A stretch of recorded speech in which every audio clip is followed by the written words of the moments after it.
Hello everyone, welcome to complex engineering. तो इससे पहले हमने बात किया था लॉसेस इन ट्रांसमिशन लाइन और अलग अलग टाइप की इफ़ेक्ट के बारे में बात किया था, जिसमें हमने डिस्कशन किया था प्रॉक्सिमिटी इफ़ेक्ट के बारे में, हमने बात किया था स्किन इफ़ेक्ट के बारे में, राइट। और हमने बात किया था कोरोना लॉस के बारे में। तो जो कोरोना लॉस है उसके साथ कुछ फैक्टर्स एसोसिएटेड होते हैं, जैसे क्रिटिकल डिसरप्टिव फैक्टर हो गया, राइट, विजुअल डिसरप्टिव फैक्टर हो गया, I mean critical disruptive voltage हो गया, विजुअल डिसरप्टिव वोल्टेज हो गया। इसी के बारे में हमें बात करना, और साथ ही साथ जो प्रॉक्सिमिटी इफेक्ट है जिसको हमने समझा था उसको हम लोग किस तरीके से डिफाइन करेंगे उसके बारे में भी हमें बात करना है, राइट। तो हमने लास्ट वीडियो में बात किया था कोरोना फॉर्मेशन के बारे में, कोरोना किस तरीके से फॉर्म होता है। बेसिकली होता क्या है, सबसे पहला कोरोना है क्या, हाई वोल्टेज लाइन में होता क्या है, हाई वोल्टेज लाइन में और एटमॉस्फेरिक कंडीशन के वजह से जो ट्रांसमिशन लाइन के अक्रॉस जो एयर होती है वो क्या हो जाती है, आयोनाइज हो जाती है। और आयोनाइजेशन की वजह से होता क्या है, थोड़े बहुत जो चार्जेस होते हैं वो एयर में ट्रैवल करने लग जाते हैं, और इसी को ही हम लोग बेसिकली बोलते हैं कोरोना लॉस, या फिर बोल सकते हैं कोरोना फॉर्मेशन। जब कोरोना लॉस होता है, इसको हम लोग कोरोना लॉस क्यों बोल रहे हैं, क्योंकि अगर हम लोग देखें हमारी ट्रांसमिशन लाइन का अगर इलेक्ट्रिक चार्ज, ट्रांसमिशन लाइन में जो चार्ज का जो फ्लो है, अगर वो ट्रांसमिशन लाइन को स्किप करते हुए, ट्रांसमिशन लाइन को छोड़ते हुए अगर कहीं से भी फ्लो कर जाए, जैसे फॉर एग्जांपल एयर से फ्लो कर जाए, या फिर अगर ट्रांसमिशन टावर से फ्लो कर जाए, या फिर इंसुलेटर से फ्लो कर जाए, तो ये बेसिकली है क्या, ये है एक टाइप का लॉस, राइट। तो कोरोना लॉस में यही होता है कि हाई वोल्टेज की वजह से एयर का आयोनाइजेशन हो जाता है, और एयर आयोनाइजेशन की वजह से जो इलेक्ट्रिकल चार्ज होता है वो एयर में ट्रैवल करने लग जाता है, और इसी को ही हम लोग बोलते हैं कोरोना लॉस, राइट। तो ये जो कोरोना लॉस, या फिर हम लोग बोल सकते हैं जब कोरोना लॉस होता है तो ऐसे केस में हमें हीजिंग नॉइज़ सुनाई देती है, और जो कंडक्टर है उसके अक्रॉस हमें वायलेट कलर की लाइट दिखाई देती है, राइट। तो यहाँ पर अगर हम लोग देखें जो कोरोना फॉर्मेशन होगा बेसिकली हमें हाई वोल्टेज लाइन में मिलेगा। कुछ फैक्टर्स एसोसिएटेड होते हैं कोरोना के साथ, जैसे क्रिटिकल डिसरप्टिव वोल्टेज हो गया, विजुअल डिसरप्टिव वोल्टेज हो गया। तो इसी के बारे में हमें बात करना है। तो क्रिटिकल डिसरप्टिव वोल्टेज क्या होता है, voltage at which corona occur is critical disruptive voltage. Voltage की जिस भी वैल्यू पर हमें कोरोना मिलेगा, वो जो वोल्टेज की जो वैल्यू होती है उसी को ही हम लोग बोलते हैं critical disruptive voltage. Critical disruptive voltage एक ऐसा वोल्टेज होता है, एक ऐसी वोल्टेज की वैल्यू होती है जिस वोल्टेज वैल्यू पर हमें कोरोना दिखना चालू हो जाता है। यहाँ पर अगर हम लोग देखें कोरोना लॉस बनने के लिए या फिर कोरोना फॉर्मेशन के लिए ट्रांसमिशन लाइन के अक्रॉस जो पोटेंशियल ग्रेडियंट, या फिर बोल सकते हैं जो इलेक्ट्रिक फील्ड होगी उसका जो मैग्नीट्यूड है वो कितना होना चाहिए, 30 किलोवोल्ट पर सेंटीमीटर होना चाहिए, तब जाके हमें कोरोना ग्लो दिखेगा। तो यहाँ पर अगर हम लोग देखें पोटेंशियल ग्रेडियंट, या फिर बोल सकते हैं electric field should be 30 kilovolt पर सेंटीमीटर फॉर कोरोना फॉर्मेशन।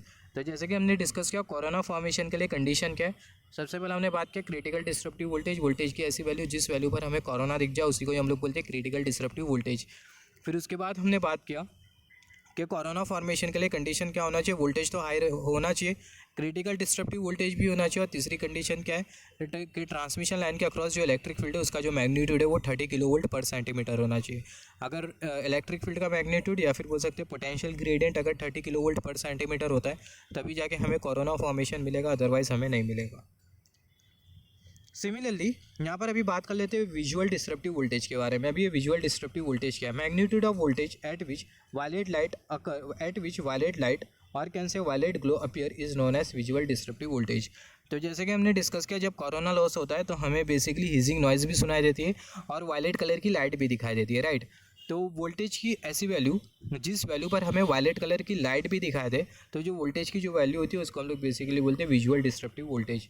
तो विजुअल डिस्ट्रप्टिव वोल्टेज का मतलब क्या होता है, मैग्नीट्यूड ऑफ वोल्टेज, वोल्टेज का मैग्नीट्यूड जिस वैल्यू, वोल्टेज का मैग्नीट्यूड जिस मैग्नीट्यूड पर हमें वायलेट कलर की लाइट या फिर बोल सकते हैं वायलेट ग्लो दिखाई दे उसी को ही हम लोग बोलते हैं विजुअल डिस्ट्रप्टिव वोल्टेज। यहाँ पर अगर हम लोग देखें जो विजुअल डिस्ट्रप्टिव वोल्टेज होता है वो ग्रेटर होता है in comparison with the critical disruptive voltage. वो जो विजुअल डिस्ट्रप्टिव वोल्टेज होता है वो ज़्यादा होता है in comparison with the critical disruptive voltage. ये बहुत इंपॉर्टेंट है, आपको पता होना चाहिए। जो विजुअल डिस्ट्रप्टिव वोल्टेज होता है वो ज़्यादा होता है in comparison with the critical disruptive voltage. Similarly यहाँ पर अगर हम लोग देखें, अगर हम लोग डिस्ट्रप्टिव वोल्टेज के लिए इक्वेशन देखें तो डिस्ट्रप्टिव वोल्टेज के लिए हमारे पास ये वाला इक्वेशन होता है, disruptive voltage is equal to r subscript में जी नॉट, यहाँ पर ये natural log d upon r. यहाँ पर अगर हम लोग देखें जो जी नॉट हमने जो कंसिडर किया ये बेसिकली होती है डाइलेक्ट्रिक स्ट्रेंथ ऑफ एयर। जैसे कि हमने डिस्कस किया हाई वोल्टेज की वजह से जो एयर है उसका आयोनाइजेशन हो जाता है। एयर का आयोनाइजेशन क्यों हो जाता है, क्योंकि जो एयर की जो डाइलेक्ट्रिक स्ट्रेंथ है उसमें ब्रेक डाउन आ जाता है, राइट। यहाँ पर अगर हम लोग देखें हमें कुछ चीज़ें पता होना चाहिए, जैसे कि अगर हम लोग देखें अगर कंडक्टर का रेडियस अगर ज़्यादा है तो जो कोरोना लॉस होगा वो कम होगा, right. Just wait for a second, हाँ। तो यहाँ पर हमने डिस्कस किया था डिस्ट्रप्टिव वोल्टेज की इक्वेशन के बारे में, राइट। सिमिलरली हम लोग बात कर लेते हैं यहाँ पर सरफेस स्मूथनेस फैक्टर के बारे में, जिसको हम लोग एम सब स्क्रिप्ट में एम नॉट से भी शो कर सकते हैं।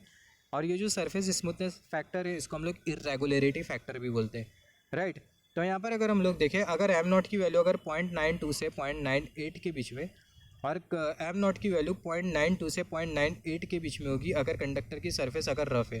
एम नॉट की जो वैल्यू होगी 1 के बराबर में होगी अगर कंडक्टर की सरफेस अगर स्मूथ है।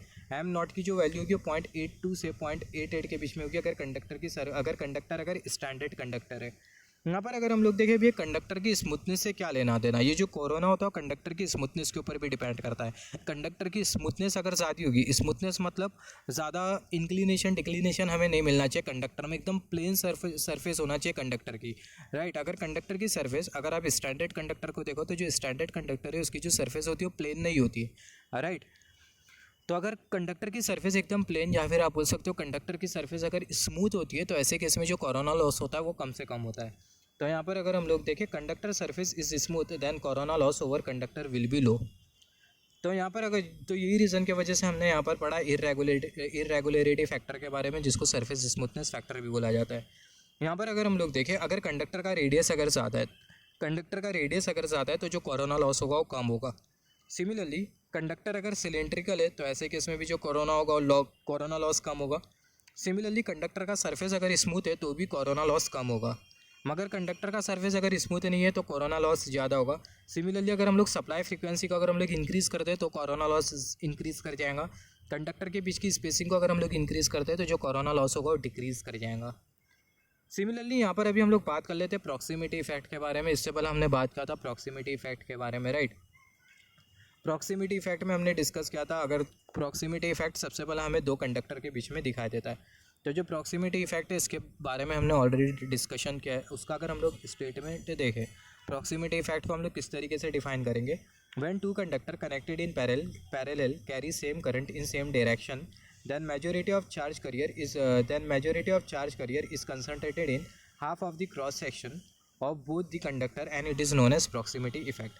तो यहाँ पर अगर हम लोग देखें स्टेटमेंट आपको क्या बोल रहा है, जब दो कंडक्टर पैरेलली कनेक्टेड और सेम करंट कैरी करे सेम डायरेक्शन में तो ऐसे केस में जो मेजॉरिटी ऑफ चार्ज कैरियर होते हैं वो कंडक्टर के एक हाफ क्रॉस सेक्शनल एरिया में एक्यूमुलेट हो जाते हैं, जैसे कि हम लोग ये वाले फिगर में देख सकते हैं। ये वाले फिगर में हम लोग देख सकते हैं।